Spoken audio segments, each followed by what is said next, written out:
And so here's the way I like to think of this. When God was creating the world, God had at least two options, but I'm just going to focus on these particular two options. The world that we live in today, and that world includes creatures like us, humans, who have free will, who can freely control our actions, and there's suffering in our world as a result of that free will. So our world has both freedom and suffering in it. We compare that to an alternate world where God has creatures just like us, except there's no freedom whatsoever. Our humans have not been given any freedom at all. And that world also has no suffering in it as well. So we compare these two worlds. God could have created a world like that. I don't know exactly what that world would look like, but there wouldn't be any suffering. There'd be no pain at all. But there would also be, sort of robotic automaton-like creatures. Well, the free will response says that our world is better than that alternate world. A world with freedom and suffering is a better world than a world with no freedom and no suffering.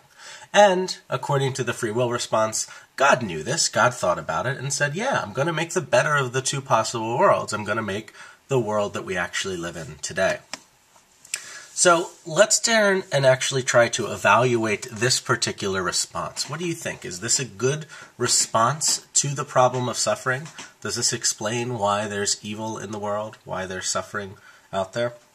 Well, as we discussed in class, there are three general questions we want to ask ourselves anytime we evaluate a greater good defense.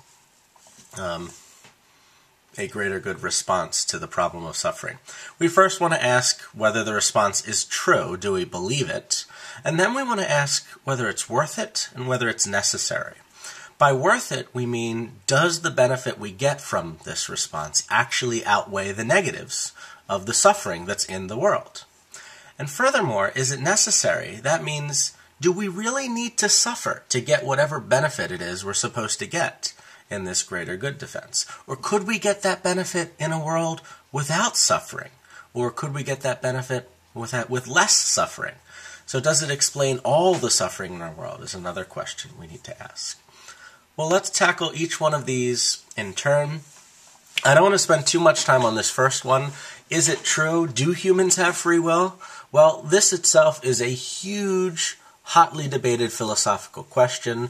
There's tons of ink that has been spilled throughout centuries on the question, do humans have free will, or are we, in essence, determined, just like we presume every other physical process in our universe?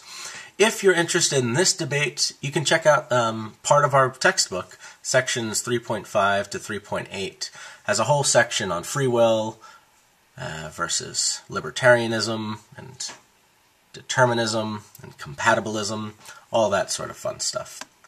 But that itself is just some question we want to take and worry about on our own times. Let's assume we do have free will. Is that freedom worth it?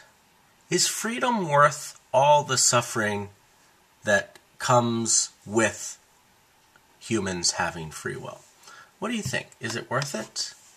Well, I definitely want to say that our freedom is great. Like, if I had the choice between everything being the same and me being free versus me not being free, I would choose freedom. I definitely like having control over my life. I like the ability to choose for myself how I'm going to behave. But it's a weird question, like a balancing act to ask. Would I be willing to give up my freedom if I knew I would never suffer at all? If I knew that I would never experience any suffering at all, well, I don't know, maybe I would give up my freedom. Let me try to imagine what it would be like to live a life where I'm not free and I have no suffering at all. Well, have you ever been on a really great date where someone knows you fairly well, the person you're dating, and they decide for you, you know what, I'm going to make all the decisions. You're going to have to trust me on everything. I'm going to pick the restaurant. I'm going to pick whatever activity it is we do. I'm going to pick where we go, everything. I'm going to pick your meal. Every last choice is going to be made by me. And I mean, normally that winds up being a disaster, but what if somebody picked the absolutely perfect choices for you at every single time? Every single choice you had no control over. Someone else made the choice for you, but it worked out perfectly. Well, if that was a great date and you had no control over it, so someone else did, imagine a life like that, where someone like, I don't know, God, who knows you even better than you know yourself, were choosing everything on your behalf. You had no choice whatsoever. But because it's God making that choice, God knows everything, God's going to make the perfect choices for you. Wouldn't that life be pretty sweet? You'd never suffer. Obviously, you'd never get to control your life. But who cares? You'd be living a perfect life. So there's one sense in which maybe I would be okay with giving up my life for that. Here's another way of thinking about it. If you're ever on an amusement park ride, like on a ride at Disney World or Disneyland, you don't really have much freedom while you're on the ride itself. You're usually strapped in with a giant harness and maybe, 2 or 3 seat belts, and you can't even move your head around too much. So you don't really have much freedom at all to do whatever it is, where you want to do.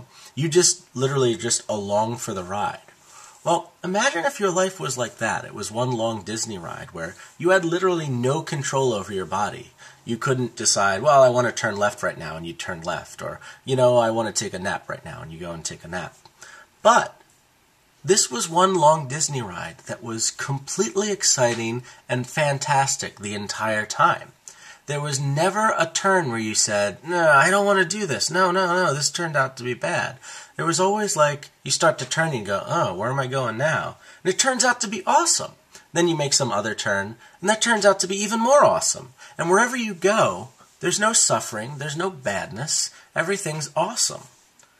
These are just some ways to try to make the idea of a world without any suffering and without any freedom being pretty decent. And so a lot of what I've been describing right now is just trying to make this alternate world seem a little bit better, perhaps, than the world we live in now. So I don't know whether our world is better than that alternate world. And one thing I do want to say, I've been talking about maybe this sort of just being along for the ride, being automatons. It's not even clear that to give up free will, in the sense we've been talking about it, means we would have to be these mindless automatons. Tough word to say, sorry. Maybe we would still have some freedom. We just lack the ability to do morally good or bad things. Maybe we'd still be capable of choosing some things, like choosing what to eat for breakfast, choosing what clothes to wear, choosing who to hang out with, all that stuff. We just wouldn't be able to choose to cause others to suffer. We just wouldn't be able to cause any sort of moral free choice at all.